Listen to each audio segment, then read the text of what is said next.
কৃষ্ণ বলে কাঁদলে পাবি না, সেই কৃষ্ণ কলিতে গৌরাঙ্গ হয়ে এসেছে। রাধা কৃষ্ণ গাত্মা দুই দেহ ধরি অনন্য বিলাসীরা শাশ্বত কোটি, এই দুই ভাবিবে চৈতন্য গোসাই ভাব রসাস্বাদিতে দহিয়ে কোঠায়। কৃষ্ণ কলিকালে শ্রী গৌরাঙ্গ হয়ে এসেছে, কাঁদতে যদি হয় গৌর বলে কাঁদ, তাহলেই পেয়ে যাবি কৃষ্ণ চরণ। গুরুদেব, কৃষ্ণ কলিতে গৌরাঙ্গ হয়েছে কোথায়? নবদ্বীপের মাটিতে। হিরণ্য দাস আর গোবর্ধন দাস কথা দিয়েছিল কৃষ্ণ দর্শন করাবে, নিয়ে গেল ওই নদীয়ার মাটিতে। গিয়ে সেখানে সংবাদ পেল বাবা 24 বছর বয়সে নিমাই সন্ন্যাসী হয়ে গেছে। কত সোজা নয়, কতটুকু কৃষ্ণ বলে কেঁদেছ কৃষ্ণ পাবে, কতটুকু তুলসী তলায় চোখের জল দিয়েছ কৃষ্ণ পাবে। আগে কাঁদতে শেখো, আর যত কাঁদতে শিখবে তত ভগবত প্রাপ্তি হয়ে যাবে। আজকে কি করেছে বাবা রঘুনাথ দাস? ফিরে এলো আবার বাড়িতে। তারপরে সংবাদ পেয়েছে নিমাই সন্ন্যাসী গেল, কিন্তু একটা দিনের জন্য শান্তিপুরে এসেছিল সন্ন্যাসের পর।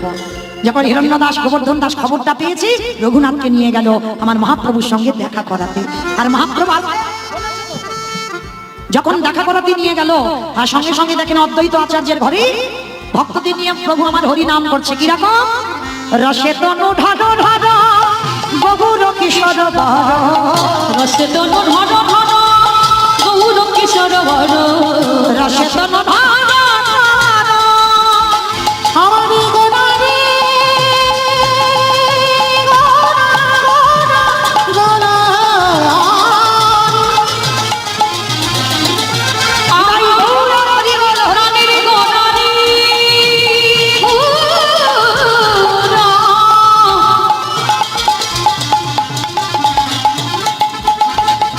আদি কি ভাবলি দেখে যা ওই নদে বাসি দেখে না। আস্তে আমাইরা যারা সিরিয়াল দেখো, আধ ঘন্টা তো সিরিয়াল হয়, হয়তো আধ ঘন্টা গোটা হয়, হয় না? মাঝে মাঝে একটু অ্যাডভার্টাইজ দেখতে শুনতে হয়, সে যদি মনেও না লাগে কিন্তু শুনতে হবে। কেন? হয়তো ভালো লাগছে না অ্যাডভার্টাইজটা দেখতে, একটু সিরিয়ালটা জমে উঠেছে, তার মধ্যে বাবা বাড়ি দিয়ে দিল, অ্যাডভার্টাইজ দিল, কিন্তু দেখতে হবে। ঠিক তদ্র কেন দেখতে হবে? ওই কোম্পানিগুলো তো বাবা এই সিরিয়ালটা দিচ্ছে, যতই না বলো না কেন, কিন্তু দেখতে হয়। ঠিক তদ্রুপ আমার এই কমিটি দাদা ভাইরা অনেক কষ্ট করে এই হরিবাসনটা সাজিয়েছে। একটু অ্যাডভার্টাইজটা দিয়ে দিই তো, যেহেতু বাবা ওদের জন্য এই হরিনাম যজ্ঞানুষ্ঠানটা, তার জন্য আর আধা ঘন্টাটা আছি আমি, আর বেশিক্ষণ নাই, 10:30টায় চলে যাব আপনাদের চরণ থেকে। তো এর মধ্যে আমার এই দাদা ভাইরা অনেক কষ্ট করি, অনেক কথা পরিশ্রম করে এই হরিবাসরটা প্রতি বছরের ন্যায় সাজায়। তো তার জন্য কিছু অর্থের দরকার। আর যেহেতু বাবা একা একা দ্বারা তো হরিনাম যজ্ঞ হবে না, আগে ভক্ত সাহায্য চাই। মানে আছে বলে যে আমি কীর্তন করাবো হবে না বাবা, আগে ভিখারি হতে হবে। তাই আমার দাদা ভাইরা যে যেমন পারবে, তবে মা একটু ওই ঝনঝনটা একটু কম করো, একটু বেশি বেশি দিও, এইটুকু আপনাদের চরণে নিবেদন। তবে আমি বললাম বলে যেন কেউ উঠে চলে যাবে না, ভালো লাগে দিও, কিন্তু চেষ্টা করো, কারণ আমি জানি আপনারা খুব ভালো ভক্ত। কারণ যেহেতু যাচ্ছেই সন্ধ্যাবেলায়, আর সন্ধ্যাবেলায় প্রত্যেকেই আমার গোবিন্দ চরণে কিছু দান করবেন, কারণ এই দান বৃথা যাবে না, একদিন পরপারের দান হয়ে দাঁড়াবে। এই 1 টাকার বদলে বাবা ভগবান 1 লাখ টাকা আপনার ব্যাংকে দিয়ে দেবে। কেন? পার্থিব জগতে টাকা দিতে গেলে নমিনও লাগবে, সেই টাকা জমা পড়বে অন্য জনের নাম, নমিনও হয় না। এই যে আমি এত কীর্তন করে যাচ্ছি বাবা, আমার কিছু নাই, হরি বল হরি বল। তাহলে কিছু ব্যাংকে রাখতে গেলে নমিনও করতে হবে, নয় তোমার স্বামী নমিনো হবে, নয় তোমার ছেলে নমিনো হবে, তোমার কিছু নাই। তুমি যদি একবার হাওয়া হয়ে যাও তো সব শেষ। তাহলে এ জগতে টাকা জমাতে গেলে নমিনও লাগে, কিন্তু আমার ওই ব্যাংকে যদি কেউ কিছু দাও, ওর কোনো নমিনও লাগে না। শেষের দিনে তোমার কাছে আমার ভগবান নিজেই নমিনো হয়ে দাঁড়াবে। তাই গৌর প্রেমানন্দ। তাই সবার চরণে নিবেদন, কৃপা করে একটু বেশি বেশি আমার দাদা ভাইদের আঁচলে একটু দেবেন, কেমন? প্রত্যেকে চলে। রসে তনু ঢর ঢর গৌর কিশোর বর, রসে তনু ঢর ঢর গৌর কিশোর বর, এ বিনাম শ্রীকৃষ্ণ চৈতন্য, এইবারে এ বিনাম শ্রীকৃষ্ণ চৈতন্য, এ বিনাম শ্রীকৃষ্ণ চৈতন্য, এ বিনাম শ্রীকৃষ্ণ চৈতন্য, এ শ্রাবণী গুরু কথা কহিতে অন্তরে ব্যথা, এ শ্রাবণী গুরু কথা কহিতে অন্তরে ব্যথা, এ শ্রাবণী গুরু কথা কহিতে অন্তরে ব্যথা,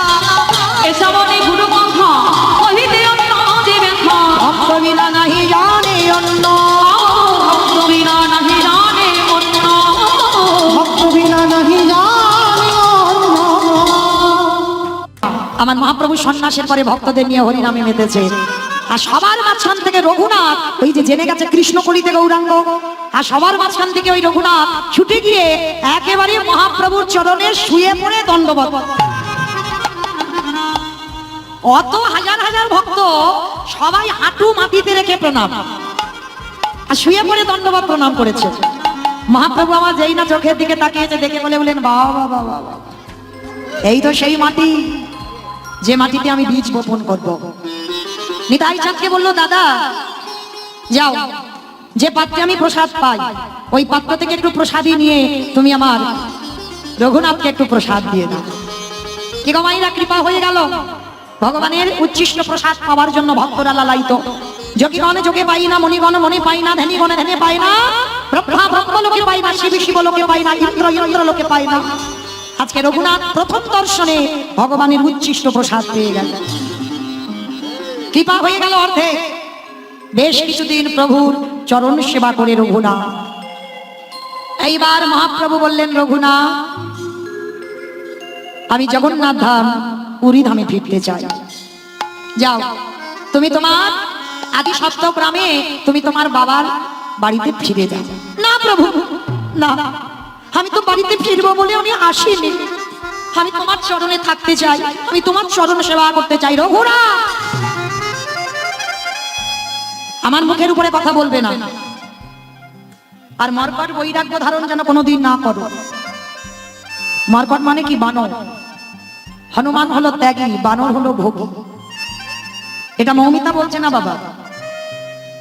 আজ রঘুনাথ ছোটবেলা থেকে বৈরাগ্য ভাব, তবু মহাপ্রভু বলছে মর্কট বৈরাগী হবে না, লোক দেখানো বৈরাগ্য ধারণ কোনোদিন করবে না রঘুনাথ। একটা কথা মনে রেখো, যতদিন না কৃপা হবে ততদিন তুমি সংসার ত্যাগ করে তুমি বৈরাগী হতে পারবে না। কে গো মাইরা, অনেকে মনে মনে বলে আমি সাধু সঙ্গ করবো, বৈষ্ণব সঙ্গ করবো, ভক্ত সঙ্গ করবো। অনেক বছর ধরে চিন্তা ভাবনা চলছে, কিন্তু হচ্ছে না। কেন হচ্ছে না?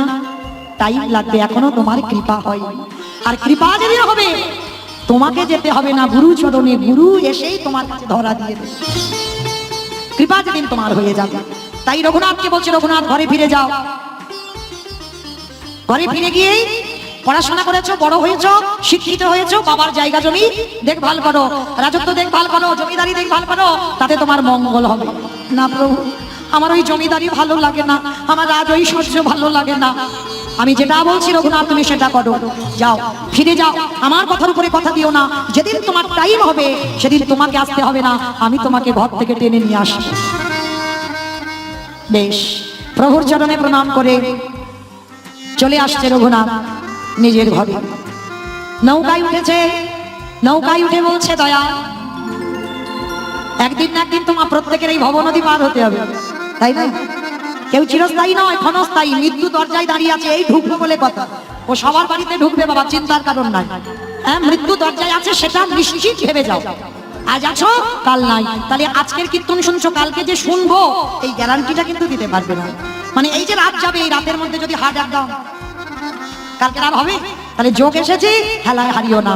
দয়ালে তোমার লীলা, দয়ালে তোমার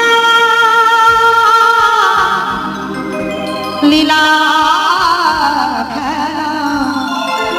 কি গো, ভগবান কারোর একার সম্পদ নয় বাবা। কেউ যদি মনে করে আমি ভজন সাধন করি, ভগবান আমার একার না। ভগবান চোরেরও হয়, ভগবান সাধুরও হয়। চোরকে বলে বেটা তুই চুরি করতে যা, তোর পেছনে আমি আছি। আর মালিককে বলে তুই নিশ্চিন্তে ঘুমা, তোর মাল আমি পাহারা দিচ্ছি। ও বেটা সবার বোঝা বড় ভাই।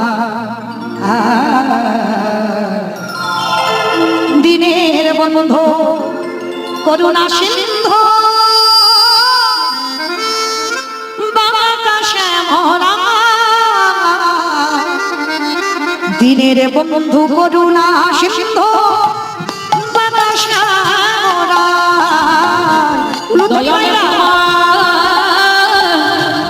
লীলা দয়ালে তোমার লীলা বোঝা বড় দয়ালে বন্ধু করুণা সিন্ধু বাবা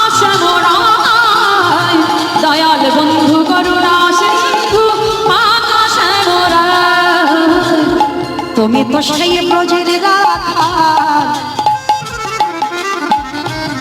নদিয়ারে নিমা বিষ্ণু প্রিয়ার বুকে যশোদার জীবন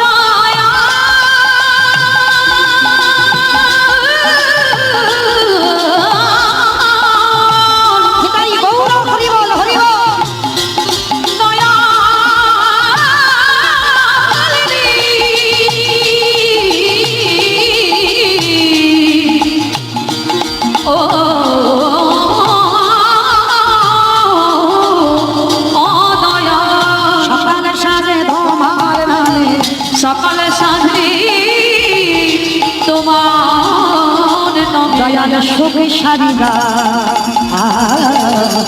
দয়ালে বন্ধু করুণা সিন্ধু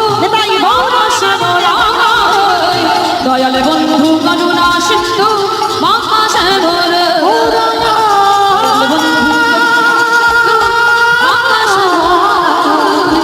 দয়ালে বন্ধু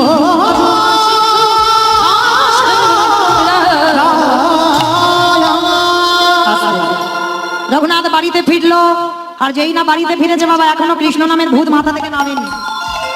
কৃষ্ণ দর্শন করে এলো, মানে কৃষ্ণ তো গৌ দর্শন করে এলো, কিন্তু সে ভূত আর নামছে না। তা বাবা যেটা মনে মনে করছে এর কাঁধে এবার একটা জল চাপাতে হবে। আমার কাঁধে জল চাপানো মানে বোঝো কি গো? হ্যাঁ, এর বিয়ে দিতে হবে। কারণ এটা আমাদের কথা নয়, এগুলো ঠাকুমাদের কথা। মানে ছেলেটা বড্ড উৎপাত করছে, কাঁধে একটা জল চাপিয়ে দে, আর জল চাপিয়ে দিলে দেখবে এর উৎপাত কমে যাবে। তা কি করবো? রঘুনাথ তো ছোটবেলা থেকে বাবা এই মেয়েটির দিকে তাকায় না, পছন্দ করে না। জোর করে ঘটক দেখাশোনা করে একটা মেয়ে যদি বা দেখাশোনা হলো বাবা, তার আপনাদের আমাদের মতো এই জগতে সেরকম মেয়ে নাই, যেন স্বর্গের নর্তকী অপ্সরার মতো দেখতে। মেয়েটা খুঁজে খুঁজে বের করেছে রঘুনাথ, ওই মেয়েটাকে পেলে যেন কৃষ্ণ ভুলে যায়।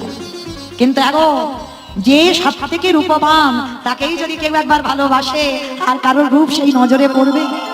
হ্যাঁ, দেখবে না জগন্নাথ দেখতে ভালো নয়, ঠুটো জগন্নাথ, হাত নাই, চোখ দুটো বড় বড় গোল গোল, কিন্তু যদি একবার জগন্নাথকে কেউ ভালোবাসো, যদি মনটা তার চরণে দিয়ে দাও, মনে রেখো মা, একবার সে যদি একেবারেই রূপবান ভগবান এনে দাও, সেদিকে নজর যাবে না। কেন বলে? আমার ওই কালোই ভালো, আর ওই যে বড় বড় চোখ, ওই যে হাত নাই পা নাই, ওইটা আমার ভালো, আমার ওই ভালো ফাঁসি ধরে আছি, ওসব আমার লাগবে না। কারণ আমার ওই জগন্নাথই দেখতে ভালো লাগে। তাহলে যে যাকে ভালোবাসি একেবারে হৃদয় দিয়ে ভালোবাসতে হবে, না হলে আজকে ভালোবাসবো, কালকে ওই ভালোবাসবো, পরশু ওই ভালোবাসবো, এটা ভালোবাসা না। কেমন? যাকে ভালোবাসতে হবে একজনের চরণ আশ্রয় করে থাকতে হবে। তো আজকের কি করেছে রঘুনাথ? ভগবানের চরণে তো দেহমন প্রাণটা দিয়েছে, আর কাকে দেবে? হ্যাঁ, একজনকে যখন দিয়ে পেরেছে দ্বিতীয়বার কি দেওয়া যায়? যাবে না। তো কি করেছে? এইবার মেয়েটার নাম হলো রত্নাবতী, মানে অঙ্গটা যেন সোনার মতো চকচকে, রত্না তো রত্নের মতো দেখতে। তো স্বর্গের অপ্সরা রূপবতী মেয়ে, কেন বাবা ওই রকম পাত্রী আনলো? যাতে রূপে ভুলে যায় কৃষ্ণ। কিন্তু হলে কি হবে? দিনক্ষণ ঠিক করলো, ছেলের ইচ্ছা নাই, বাবা মার চাপে বিয়ে করতে হচ্ছে। হরি বল। যেমন আমার নিমাই পণ্ডিত করেছিল, হ্যাঁ, লক্ষ্মী প্রিয়াকে বিয়ে করলো, সর্পাঘাতে মৃত্যু হলো, তারপরে বিষ্ণুপ্রিয়াকে। কিন্তু বিষ্ণুপ্রিয়াকে বিয়ে করবার সময় বলেছিল আমার মায়ের জন্য বিয়ে করলাম, আমার জন্য নয়। হরি বল। কিন্তু এখনকার ছেলে একজন বলবে যে আমার মার জন্য বিয়ে করলাম। হরি বল। সে যাই হোক, এইবার কি করেছে বাবা? বিয়ের দিনক্ষণ ঠিক হলো, আমা বিয়ে বাড়ি একটু উলু না হলে হয়? একটু দাও। বরেলো বরেলো বলে পড়ে গেল সারা গো, উলু ধরে বরেলো বরেলো বলে পড়ে গেল সারা, বরেলো বরেলো বলে পড়ে গেল সারা,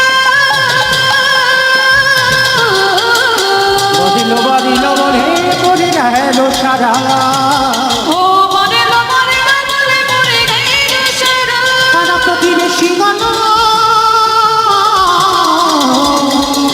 তারা হলো দিশাহারা গো, হলো দিশাহারা, পাড়া প্রতিবেশী গণ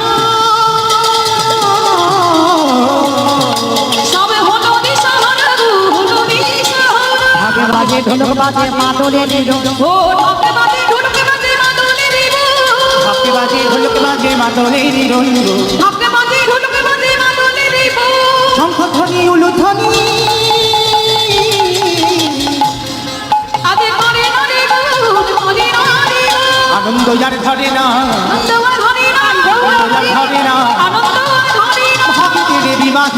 আনন্দ আর ঘরে না। ওদের রঘুনাথের বিবাহেতে আনন্দ আর ঘরে না।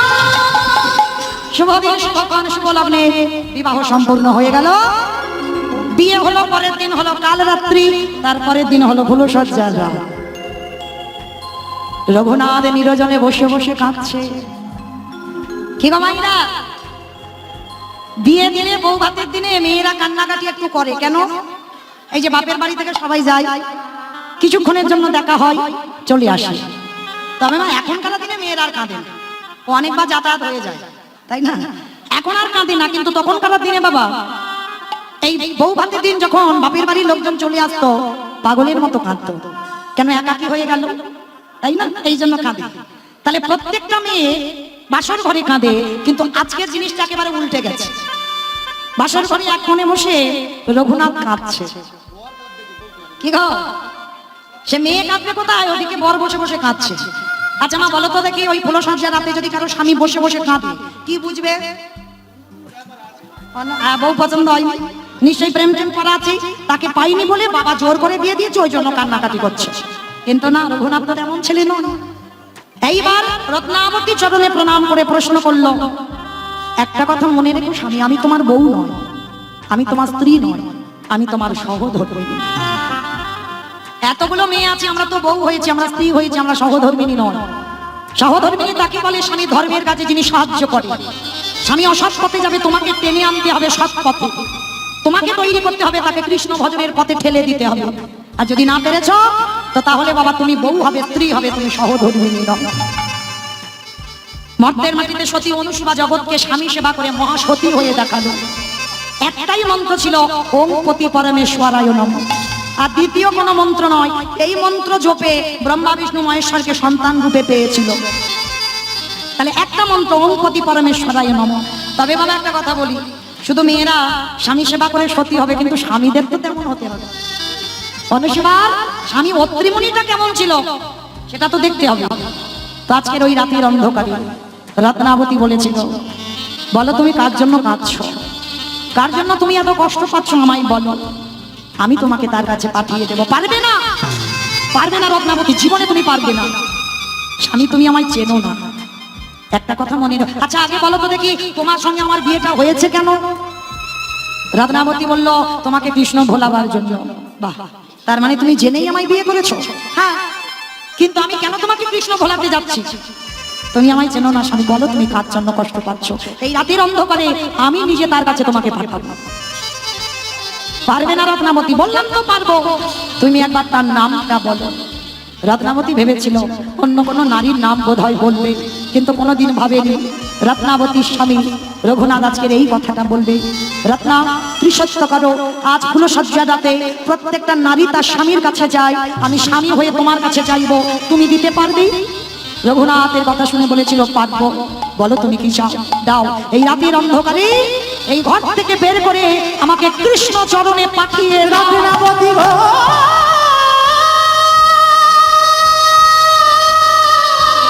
কি বললো তুমি? আমি কোথায় গেলে কৃষ্ণ এনে দাও আমার কৃষ্ণ। তুমি বলে না ও গো রাতে না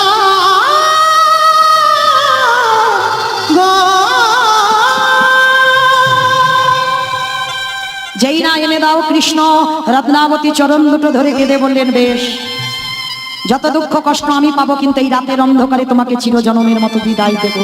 তোমার বাবা জ্যাঠা জানতে পারবে না, কেউ জানতে পারবে না, এই রাত্রিবেলা তুমি সংসার থেকে চলে যাও। রত্না, ভেবে বলছো তো এ জীবনে কোনোদিন তুমি আমার চরণ আর পাবে না? জানিস এই যে 3টে দিনের স্মৃতি নিয়ে আমি জীবনটা কাটিয়ে দেব, কিন্তু এইটুকু তো আমি জানবো, আমার মতো সহধর্মিনী আমি পেরেছি তোমাকে কৃষ্ণ ভজনে পাঠাতে, যেটা তোমার বাবা মা কেউ পারেনি। বেশ, আমি আসি রত্নাবতী। শোনো স্বামী, চলে যাওয়ার সময় একটা কথা দিয়ে যাও, কোনোদিন যদি কৃষ্ণ শোনে তোমার দেখা হয়, আমার নামটা একবার তুমি তার চরণে জানো। আমি চলে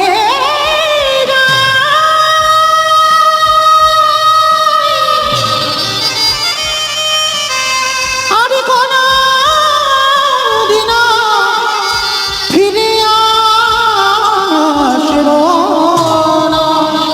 রত্নাবতী আমি চলে যাই ও গো, গো।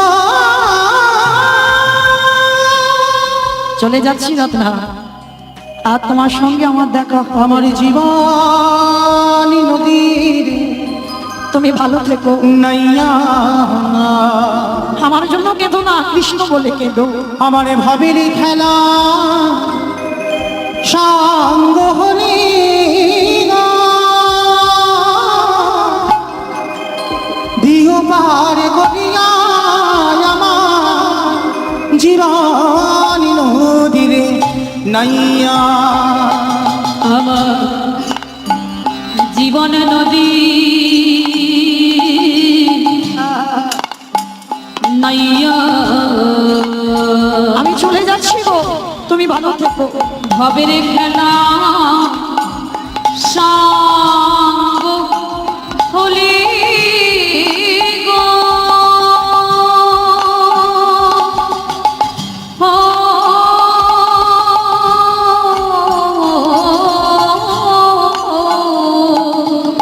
আসি রত্নাবতী। দিও মনে করিয়া আমার জীবন নদীর নাইয়া। দয়ালে আমি আসছি প্রভু তোমার কাছে, আসছি। দয়ালে ও দয়াল একবার ঠাই দাও আমার।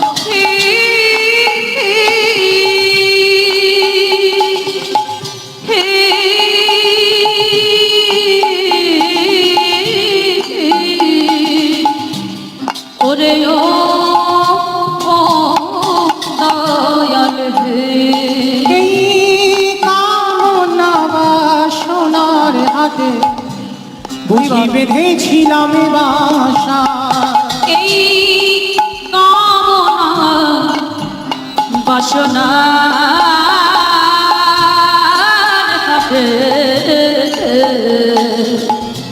বুঝি বেঁধেছিলাম বাসা। সবই অচলে হবে আমার এই যাবারে কানে গো, দেখি নাই ভাবিয়া আমার নিতাই গৌর প্রেমানন্দে জীবন নদীর নাইয়া। আমার জীবন নদী নাইয়া, ভবের খেলা সঙ্গ হলে দিও মনে করিয়া আমার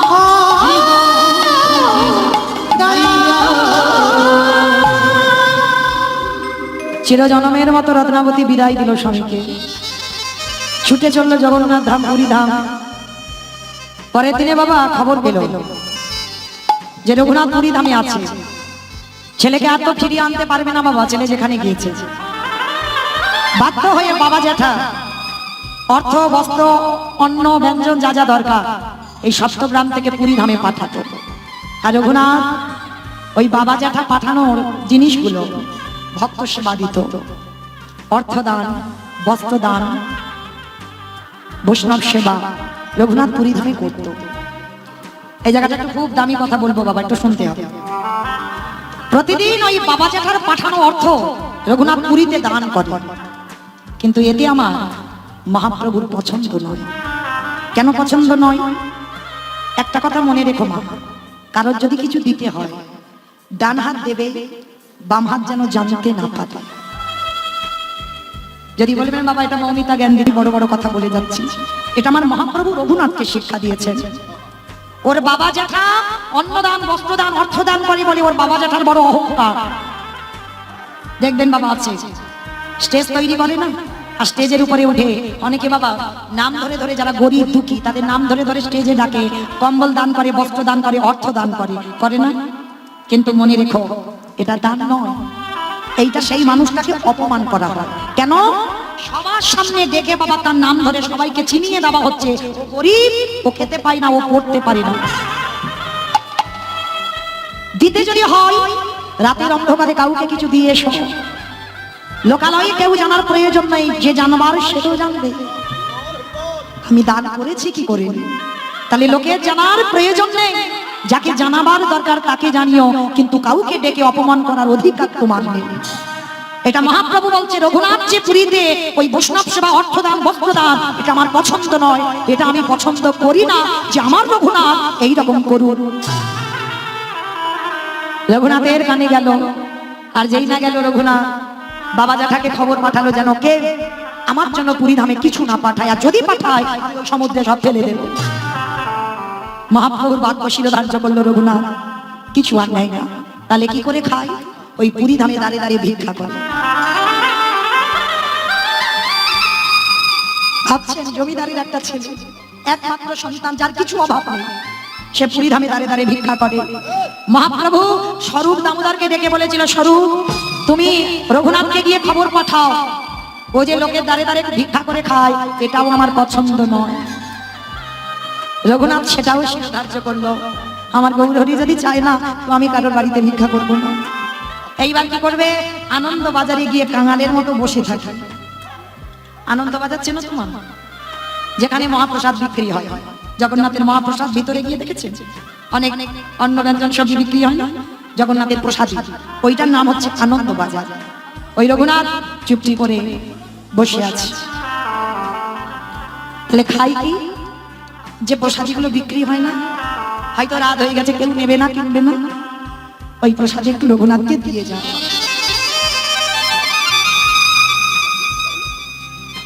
রঘুনাথ সেইটুকু একটু সেবা করে। মহাপ্রভু স্বরূপের দ্বারা আবার খবর দিল, রঘুনাথ যে ওই বাজারে বসে অযাচিত ভাবে হাত পেতে কিছু খাবে, এটা আমার পছন্দ নয়। রঘুনাথ সেটাও শিরোধার্য করলো, সেটাও শিরোধার্য করলো যে প্রভু যখন চাইছে না তো আমি খাবো না। এবার চলবে কি করে বলো? মন্দিরের সিংহ দুয়ারে চুপটি করে বসে আছে। কতদিন না খেয়ে থাকবে? তাও 4-5 দিন হয়ে যাচ্ছে। এবার আর শরীর চলছে না,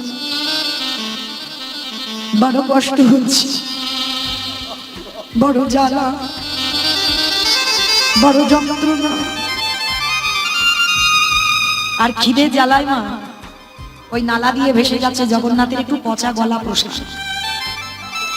রঘুনাথ খিদে জ্বালায় ওই পচা প্রসাদটা তুলে 7 বার ভালো করে পরিষ্কার জলে ধৌত করেছে, তাতে একটু লবণ মাখিয়ে, খিদে পেয়েছে তো আর থাকতে পারছে না, কিছু তো উদরে দিতে হবে, ওইটা ধৌত করে একটু লবণ মাখিয়ে সবে 1 গ্লাস দিতে যাবে, আমার মহাপ্রভু পিছন থেকে এসে রঘুনাথের হাতটা ধরেছে। রঘুনাথ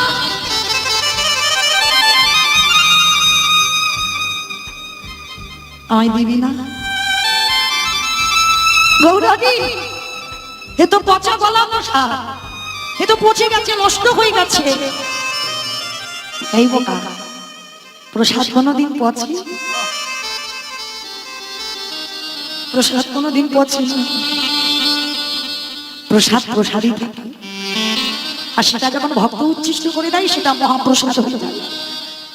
ভগবান খুঁজে বেড়ায় একজন শুদ্ধ বৈষ্ণব, ভগবান খুঁজে বেড়ায় একজন শুদ্ধ ভক্ত, যে ভক্তের উচ্ছিষ্ট পাওয়ার জন্য ভগবান লালায়িত। তো আজকে রঘুনাথ যেই না প্রসাদীটা বদনে দেবে, মহাপ্রভু ওই হাতটা ধরে বদন থেকে কেড়ে নিয়েছে, আমায় একটু দে। আর রঘুনাথ বলছে, প্রভু তুমি এই প্রসাদ পাবে? হ্যাঁ, আমি তোরই উচ্ছিষ্ট পাবো। অরে রঘুনাথ,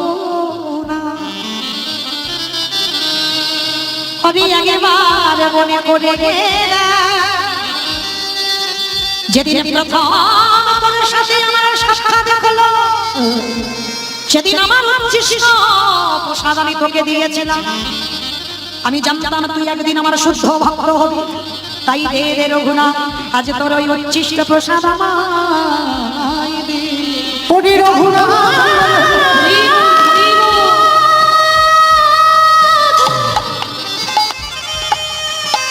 আমি যে ভক্ত বড় ভালোবাসি, আমি যে ভক্ত ছাড়া রহিতে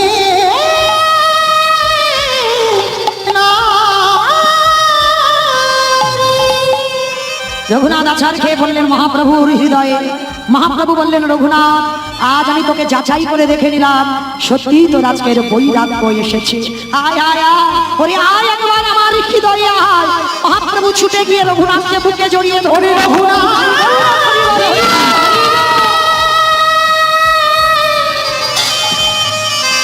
আই আই আমার হৃদয়ে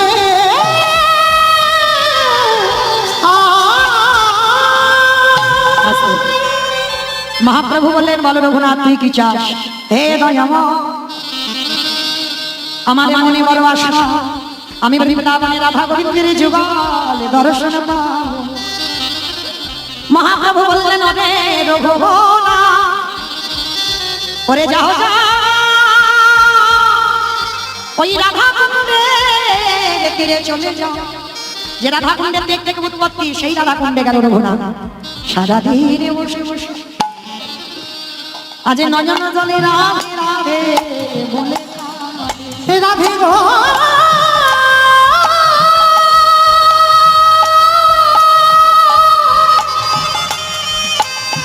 ও গো করুণা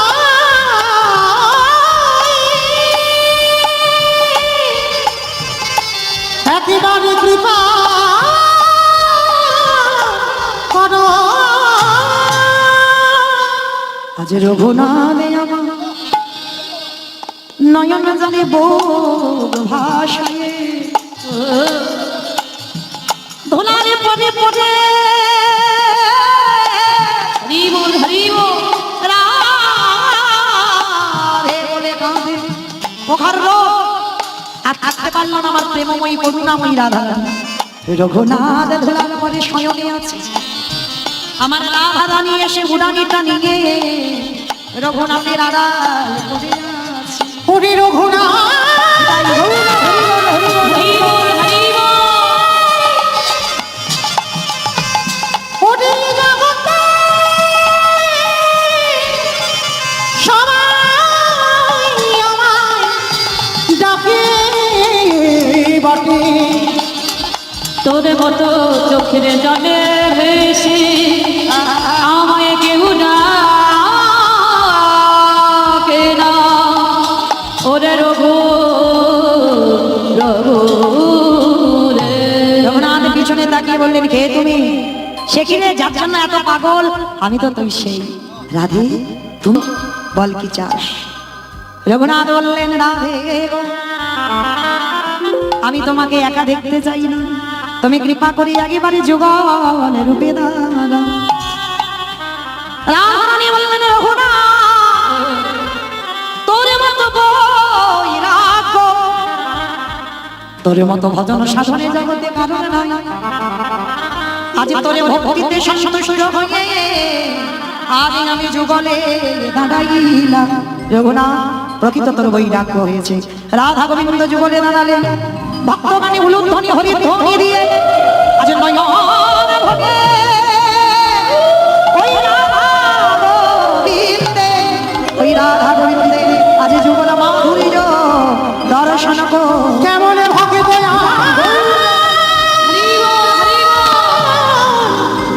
কেমন ভাগ আমি ভক্ত বড়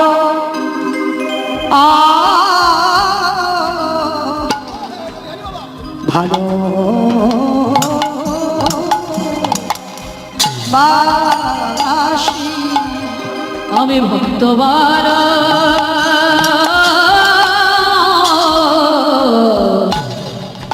ভালো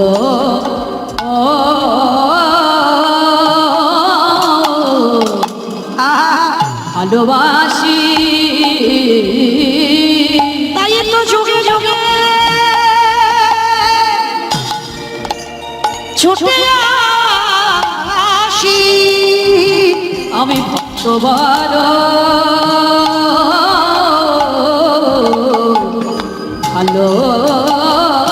ভালোবাসি রাধা গোবিন্দ যুগলে দাঁড়ালেন ভক্তগণ সবাই মিলে যুগলে দর্শন করলেন স্বামীর অভাব ও স্বামীর ভাব স্বামীর বামে দাঁড়াইল নবীন কিশোরী গো ও সাগরে বামে দাঁড়াইল নবীন কিশোরী এভাবে দাঁড়াইব নবীন কিশোরী গো ওই সাগরে বামে দাঁড়াইল নবীন কিশোরী। আটিরলি দাবি শাখা লাগি ওই যত সহচরী গো যত সহচরী, নলি দাবি শাখা লাগি দেখো যত সহচরী গো যত সবাই সহচরী। দেখি যাওয়ার সময় একবার হাত দুটো তোলো তো দেখি যাওয়ার সময় পদ্মের পাতায় পাতায় দিচ্ছে করতালি দেখো পদ্মের পাতায় পাতায় দিচ্ছে করতালি। পদ্মের পাতায় পাতায় দিচ্ছে করতালি গো পদ্মের পাতায় পাতায় দিচ্ছে করতালি। আর কেন রাশি রাধি ওই চরণ মাধুরী গো চরণ মাধুরী, কেন রাশি মাঘে রাঙা ওই চরণ মাধুরী গো চরণ মাধুরী। নিতাই গৌর হরি নিতাই গৌর হরি হরি গৌর হরি বল, গৌর হরি। আস্তে আমাইরা সবাই একটু আমার সঙ্গে বলবে নাম বলবে দু হাতে তুলে বলে রে কৃষ্ণ নাম করিবে তোর সকল মনস্কাম আমি বলবো বাবা সবাই বলবো হরে কৃষ্ণ কৃষ্ণ কৃষ্ণ